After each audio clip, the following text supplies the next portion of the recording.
Amigas, hoje falamos com Daniela Campelo. Olá, Daniela, tudo bem? Como está?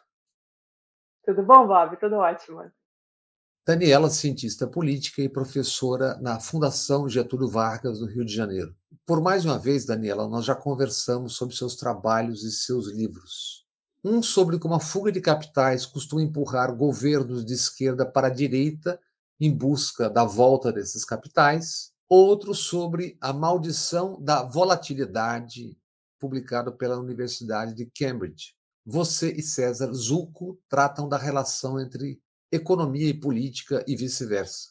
Se não me engano, a tese é: ao avaliar governantes, até que ponto os eleitores conseguem distinguir o que é sorte, choques externos favoráveis ou desfavoráveis à economia local, e o que é competência, a qualidade das políticas implementadas. Vocês analisaram dados do mundo todo, mas especialmente América Latina e Brasil, e demonstraram a íntima relação entre ciclos de commodities em alta e em baixa e ascensão ou fracasso de líderes e governos.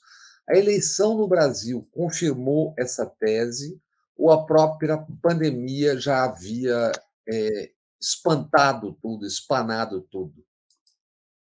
Ou Não, foi Bob, de jeito artificou, nenhum.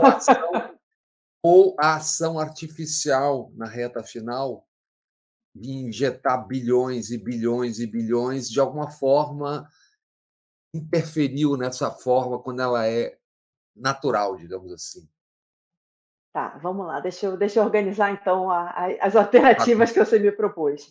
Eu diria o seguinte: eu não vejo nenhuma evidência de que a pandemia tenha sido decisiva nessa eleição. Veja bem, é, sendo que foram 2 milhões de votos de diferença entre os dois candidatos, quase qualquer coisa que tivesse acontecido um pouco melhor do lado de Bolsonaro poderia ter virado essa eleição.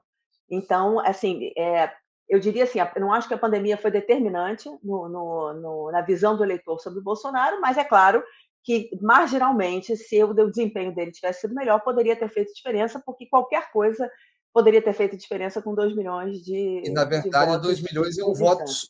2 milhões, na verdade, é 1 milhão só, que basta mudar de lado.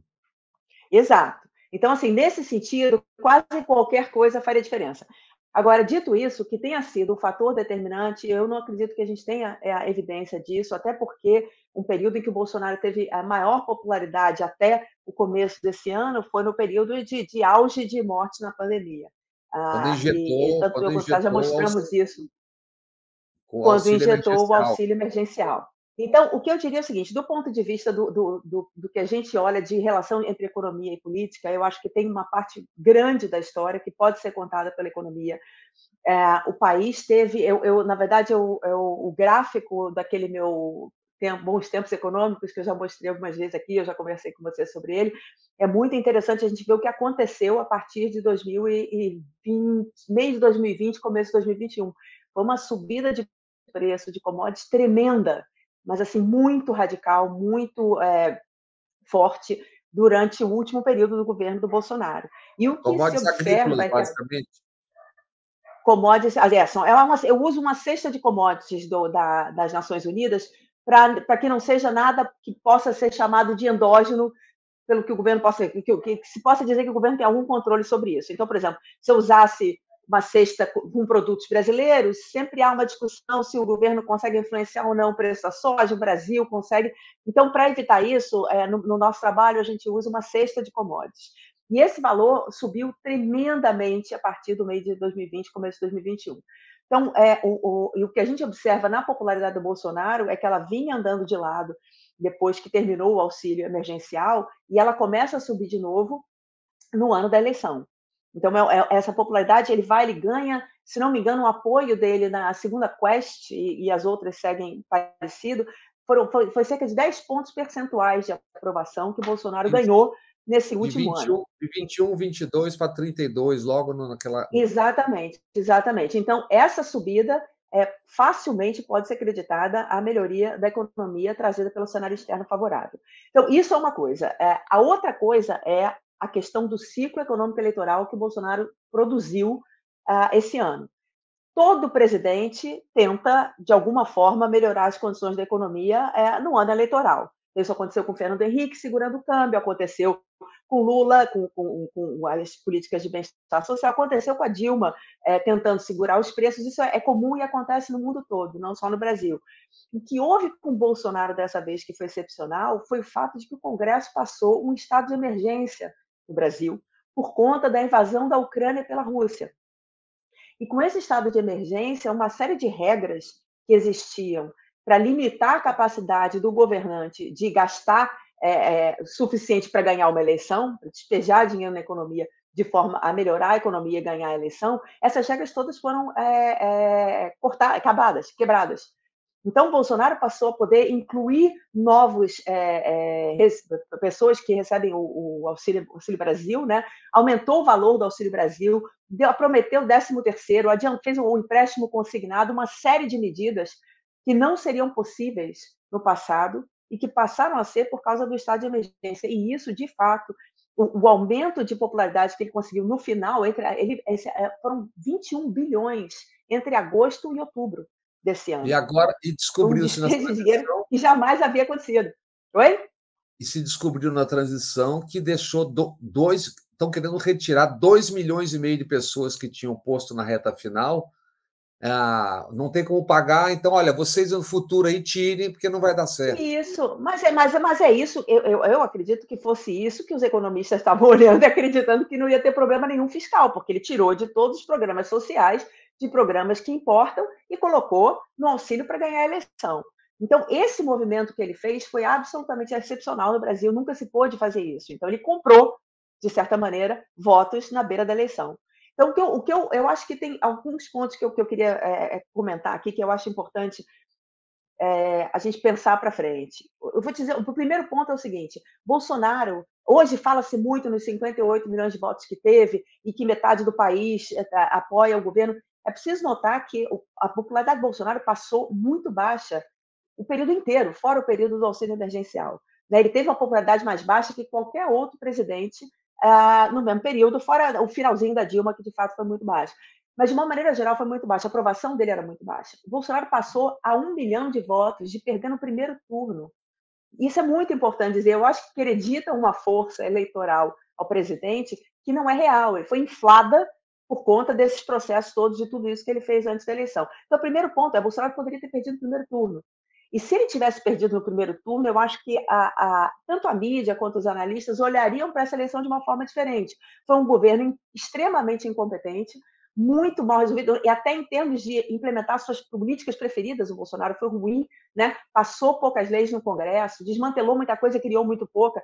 Então, assim, se ele tivesse perdido no primeiro turno, a gente diria: olha, política faz sentido, ele teve o que merecia, e agora temos um presidente que ganhou no primeiro turno, que é inédito. Né? Ele foi para o segundo turno atrás como segundo candidato, uma coisa que nunca aconteceu desde da redemocratização. Esse é o primeiro cenário. Na verdade, o Bolsonaro parece ter sido um cavalo de Troia numa operação de militares, né? Porque quando acaba a eleição, por exemplo, ele simplesmente desaparece e vem notas dos comandos militares, e vem nota do tweet do Vilas Boas, e tweet não sei quem, o Mourão falando, quer dizer, e uma parte, durante um período do seu governo, todos os milícios dentro do Palácio do Planalto eram militares. Pois é, na verdade, como não sou especialista no tema militares, não entro muito por essa seara. O que me parece é o seguinte: eu já disse isso aqui para você no passado. O Bolsonaro se valeu de uma conjunção de fatores, uma crise econômica muito forte, a Lava Jato, a maneira como a mídia tratou a Lava Jato, o fato de que Lula Comissão da Verdade. foi preso. Comissão da Verdade, sem dúvida alguma, é uma questão central. Inclusive, tem uma entrevista do Dallario na Folha de São Paulo excepcional sobre o tema, mas eu acho assim, o Bolsonaro em si, como candidato, se valeu dessas condições, que foram a crise econômica muito forte depois da Dilma, a Lava Jato, escândalo de corrupção, e o Lula preso, né, que foi solto depois, porque se descobriu que não deveria ter sido preso. De qualquer maneira, todos esses fatores auxiliaram, como é que eu vou dizer, propiciaram um cenário muito favorável para um outsider. Ele se vendeu como outsider e entrou. Então, a minha interpretação do Bolsonaro nunca foi de que o Brasil teve uma virada à direita ou de que o Bolsonaro fosse um grande líder. Eu realmente continuo achando a mesma coisa. Eu acho que houve entre os cientistas políticos uma certa crise existencial, porque como não se previa a eleição do Bolsonaro, que de fato, para quem segue política, é muito difícil prevê uma eleição de um candidato como Bolsonaro, da franja da política, passou-se a ter uma impressão de que a gente subestimou o Bolsonaro no passado, então estamos subestimando o Bolsonaro sempre. Eu continuo achando que o Bolsonaro é aquilo que ele era. Ele se valeu daquele momento. Eu acho que ele foi um candidato da extrema-direita internacional. Eu acho que tem mais do que militares por trás da candidatura do Ah, Bolsonaro, mas ele não tem nenhuma capacitação como líder. Eu vejo hoje em dia as pessoas discutindo na mídia se ele será o grande líder da direita no Brasil. Gente, ele não é líder nem do condomínio dele. A gente vê com esse sumiço, esse desaparecimento. Ele não sabe lidar. Né? Ele não é um político o Mourão, bem-sucedido, ele não é um líder. Eu acho que ele vai na própria, desaparecer como veio.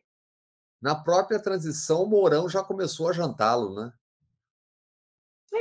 Mas assim, todos, e os bispos evangélicos, e o PL, daqui a pouco é a mesma coisa. Então, assim, eu acho que superestimou-se Bolsonaro depois de subestimarmos Bolsonaro na eleição. Isso. Mas eu acho que tem dois outros cenários que eu gostaria de falar. O segundo com esse golpe parlamentar de permitir um estado de emergência e deixar o Bolsonaro gastar o que tinha e o que não tinha, com a ajuda da Polícia Rodoviária Federal, foi por muito pouco que o Bolsonaro não ganhou.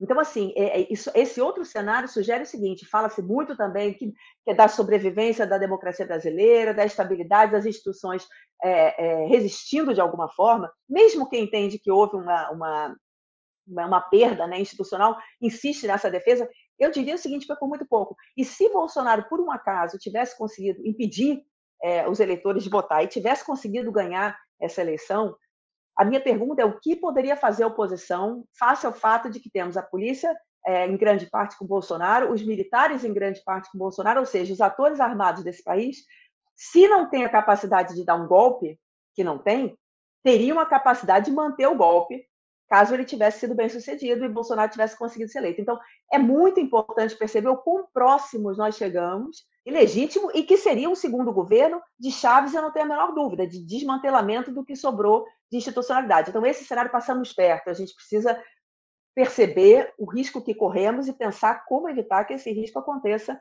no futuro. E o terceiro cenário é sobre a pergunta como a gente começou aqui a conversa. Com a economia melhorando, o Bolsonaro gastando, 2 semanas depois, 3 semanas, o Bolsonaro tinha grande chance de ter ganho essa eleição.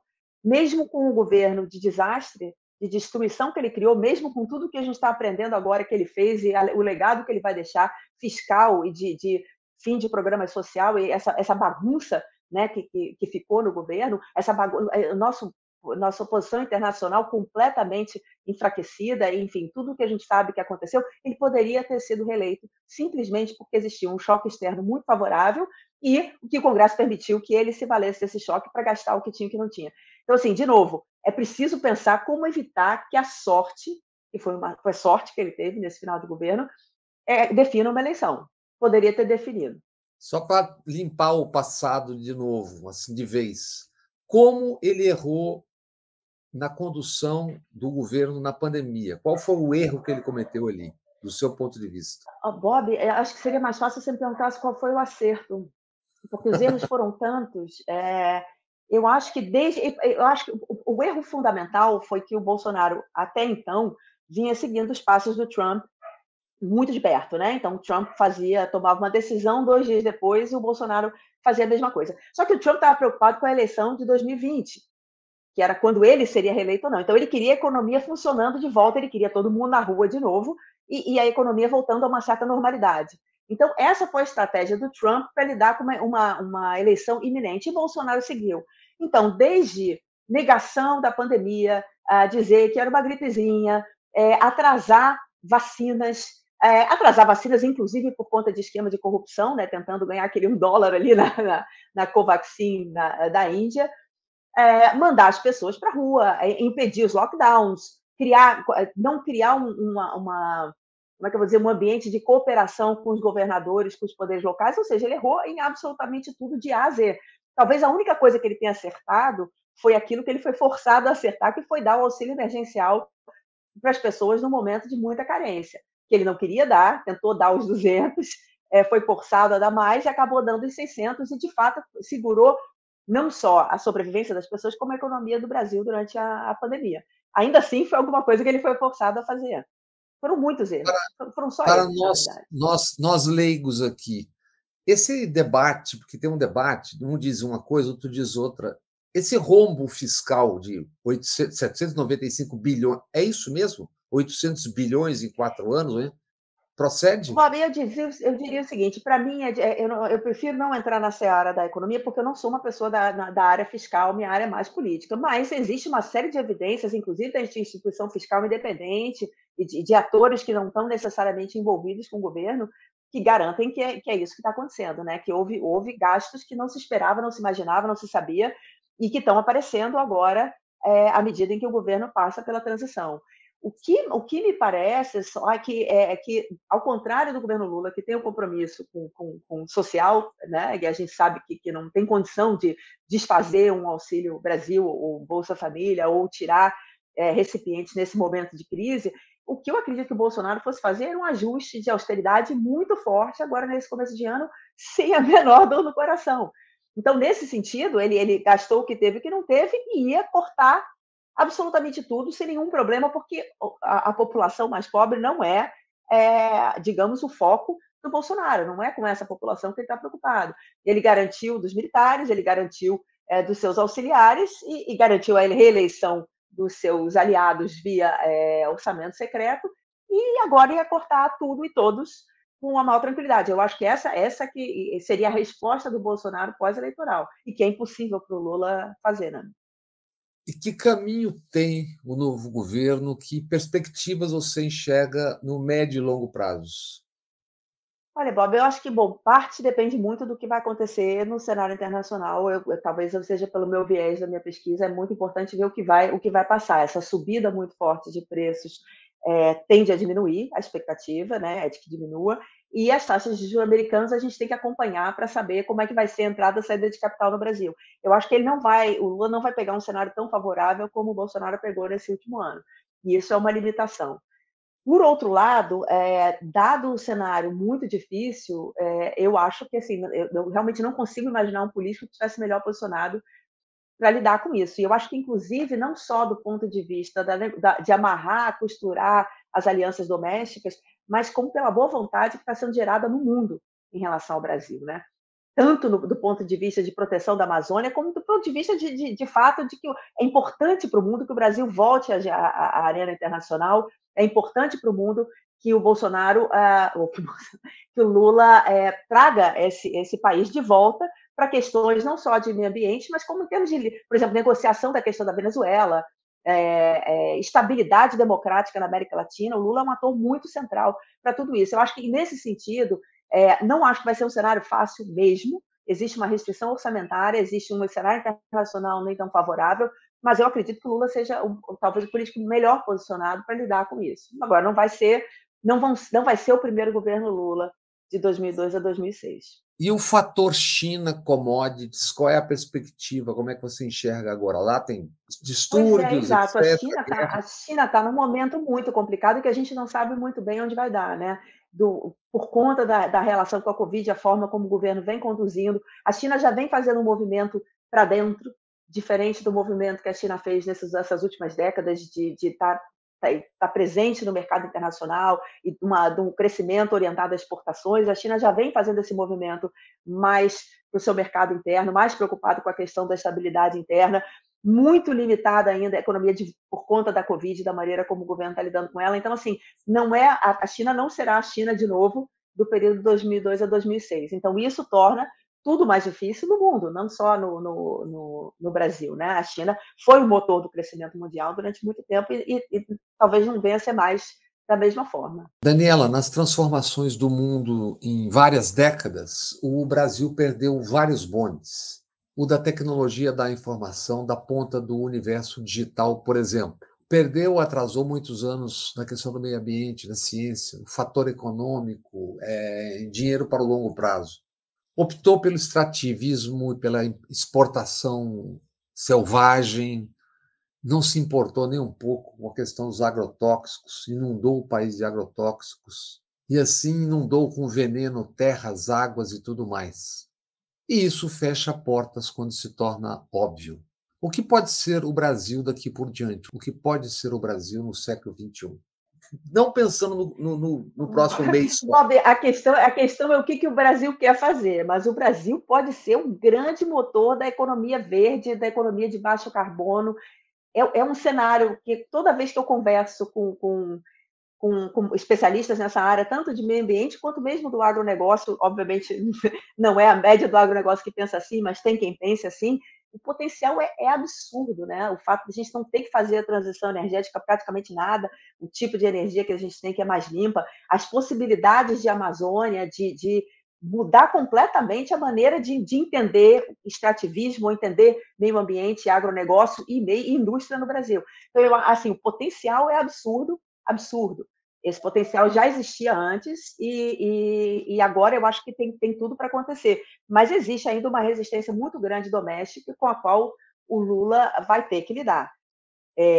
Essa visão está muito clara para o pessoal do meio ambiente, essa visão é muito clara para alguns mais, digamos, mais progressistas dentro do agronegócio, mas ainda existe um agronegócio muito retrógrado que não consegue se encaixar nessa visão e que pensa em 5 anos, em 3 anos. E essa visão é uma visão para muito mais do que isso, né? Então, essa reação é que vai ter que ser lidada, e vai ter que ser lidada no Congresso, na medida em que existe uma frente parlamentar do agronegócio extremamente fortalecida, extremamente organizada, e que vai reagir. E o Lula vai ter que lidar com isso de alguma forma. Mas o potencial é belíssimo, na verdade, o que pode ser o Brasil com essa visão de economia verde nas próximas décadas. Assim, um líder mundial nessa área. Né? Eu acho um tema muito importante também, de que maneira o governo vai conseguir, de certa forma, engendrar ou negociar essa virada para que o agro deixe de ser esse agro hoje, né, desmatador O agro-ogro. O agro-ogro, que no Congresso é só o que existe, né? Existem muitas retóricas, mas no Congresso, quem está votando ogro, isso é preciso ser dito. Não existe. Uma coisa que eu estou fazendo hoje de pesquisa é olhando como as retóricas dos vários agros decantam no debate do Congresso. Então, a gente começou a olhar voto e a gente não vê essa variação. O voto é todo muito parecido e é todo muito ogro. Agora a gente vai começar a olhar os debates para ver se dentro dos debates a gente encontra essas alternativas. Mas existe, de fato, no agro, lideranças, até agora me parecem poucas, em minoria, que têm essa visão de uma economia de baixo carbono, de como o Brasil pode ser liderança. Isso aí como diz a Isabela Teixeira sempre, é o soft power que o Brasil tem no mundo, é o nosso poder de barganha, é o nosso status de liderança, na questão do meio ambiente. Se o Brasil souber administrar isso aí, o potencial, nem eu sei avaliar quanto porque assim, realmente é muita coisa e há muita gente estudando isso. E eu não sou especialista, mas é muito, muito grande. Agora, existe sempre essa retranca, né, esse freio de mão puxado do agro, que prefere resolver as suas questões em 2, 3 anos e que trabalha muito contra essa agenda, né? E que vai ser uma questão central no Congresso, eu acredito, para o Lula lidar. Daniela Campelo, antes da próxima pergunta, por um motivo que eu direi na pergunta, me diga para a gente rapidamente qual é a sua formação profissional, acadêmica, etc. Então, eu sou engenheira de produção mecânica pela UFRJ. Depois eu fiz um mestrado em ciência política pelo antigo UPERJ, que agora se chama IESP, aqui no Brasil. E depois, mais tarde, eu fiz o doutorado em ciência política na UCLA. Então, eu brinco sempre que eu pulei a economia, mas eu trabalho com economia política, né? Vim da engenharia para a ciência política, mas a minha área de interesse é economia política internacional. Então, a relação entre economia e política no ambiente internacional, não só doméstico. Com um foco enorme em América Latina e América do Sul. Eu acho que a gente sabe pouco e pesquisa pouco, por incrível que pareça, no Brasil. Dito isso, eu pergunto para a carioca Daniela Campelo, o que é o Rio de Janeiro? 5 governadores presos, o que deveria estar preso está solto, etc. O que explica essa coisa dramática que é a cidade do Rio de Janeiro, com esses massacres continuados, a população posta nos guetos, cercada por um estado de violência policial, etc., ou violência interna por outros motivos? Nossa, Bob, é tão complexo isso, e é uma pergunta que eu acho que nós, cariocas, nos fazemos todos os dias.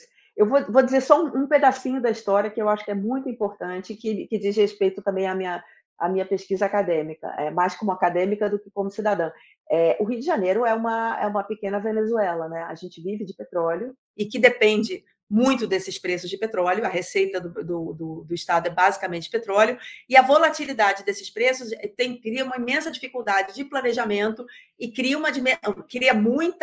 períodos de crise muito forte, bonança muito forte, e nos períodos de bonança permite que políticos como, por exemplo, o Sérgio Cabral incorra em corrupção, gaste demais e ainda assim se reeleja e faça sucessor. Então, assim, o Rio de Janeiro é um caso muito interessante, muito agudo dessa maldição da volatilidade. Agora, veja, a situação da política no Rio de Janeiro é extremamente complexa. Eu jamais diria que tem a ver apenas com isso. Eu acho que isso é um pano de fundo que precisa ser resolvido no Rio de Janeiro. A gente precisa ter, assim como o Brasil precisa ter, um esquema fiscal que reconheça essas subidas e descidas e que se organize para isso, e que não permita que um político com muita sorte tenha todo o dinheiro do mundo para gastar e que não possa ser comparado com um político de pouca sorte, porque as condições são completamente diferentes. Eu acho que isso é muito ruim para o Brasil, isso é péssimo para o Rio de Janeiro, e talvez fosse uma maneira de começar a desfazer esse nó. Agora, o Rio de Janeiro, como as eleições locais no Brasil, são muito clientelistas, né? Tem muito pouca relação com agenda, com programas, com propostas e tudo mais. No caso aqui do Rio, o governador tinha muito dinheiro, a SEDAI foi vendida, e esse dinheiro, enfim, serviu para garantir a reeleição, porque os recursos eram tremendos contra um outro candidato que não tinha esses recursos. É uma situação muito desigual. Né? Muita gente foi contratada, muita gente foi paga, e isso é a realidade das eleições locais no Brasil, né? Não é só no Rio de Janeiro, mas no Rio de Janeiro foi agudo dessa vez. E assim como o Brasil, creio que também os fatores seculares, né? Tem um trabalho do Luiz Felipe Alencastro, né? Que ele mostra, e com dados, que a população do Rio, no pedaço do século XIX, 42% eram escravos e de uma maneira ilegal, e ele diz que foi a maior população de escravos no mundo desde o Império Romano numa metrópole. Eu acho que essas coisas Sim, também ajudam. Sim. Olha, Bob, eu vou dizer, eu acho que isso já deveria ser claro para todo mundo, mas eu acho extremamente claro.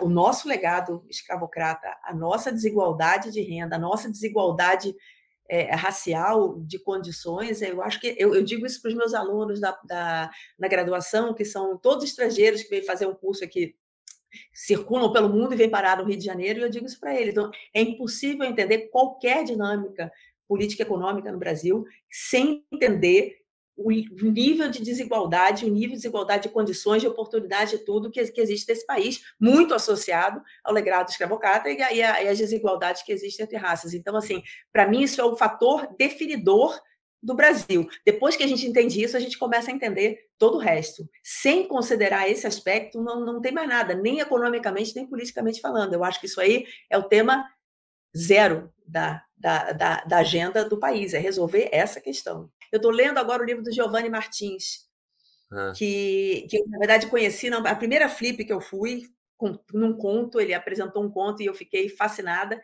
e agora ele publicou Só na Cabeça, e agora publicou o Via Ápia.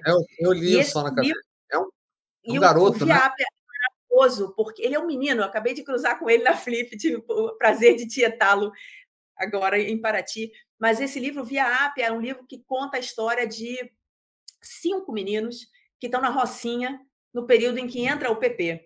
E uma coisa que me impressionou demais, eu sou cientista política, né? O PP, né? A Unidade de Polícia Pacificadora.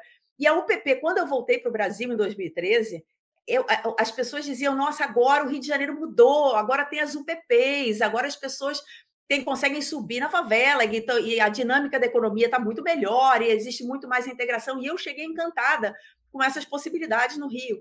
E se você ouve, e eu sou cientista política, eu acredito que eu tenho a sensibilidade social, eu estou preocupada com essas questões, a narrativa dos meninos que estão lá é assim, é como se fosse outro fenômeno, outro processo, não tem absolutamente nada a ver do que o que a gente aqui de baixo via na UPP. Eu achei assim absolutamente excepcional, um livro de virar a gente de cabeça para baixo.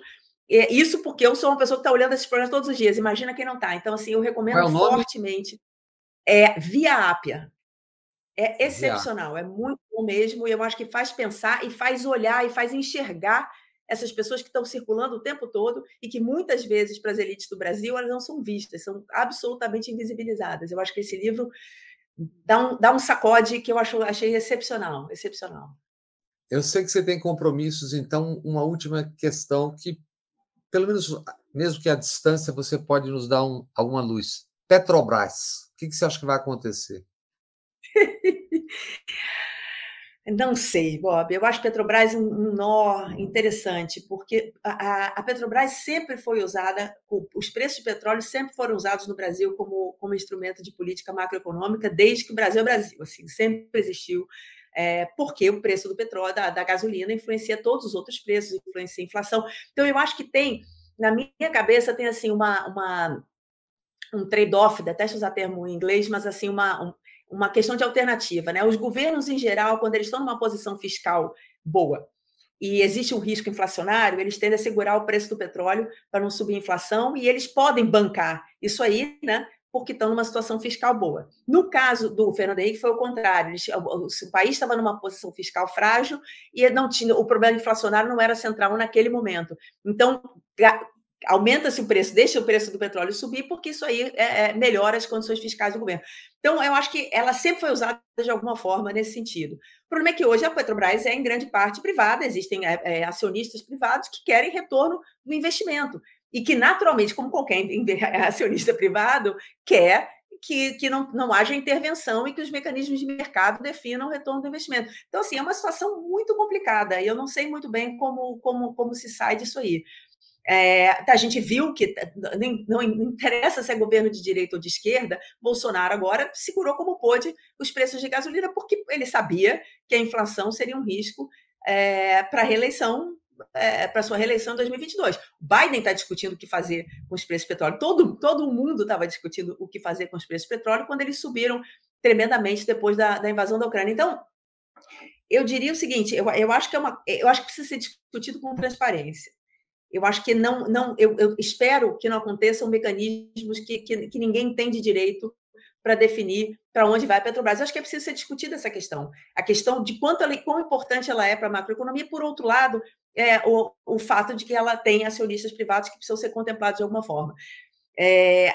Eu acho que a volatilidade, talvez um dos poucos acordos que exista, que reajuste imediato de preço de petróleo não seja a melhor alternativa, porque é preciso alguma previsibilidade para a economia e para os agentes econômicos de um preço muito importante. Agora, de resto, eu acho que está em aberto e precisa ser parte do debate público. Eu acho que isso precisava ser discutido com todas as suas condições, sem negar nenhuma delas. E aí, vamos ver o que o governo vai fazer.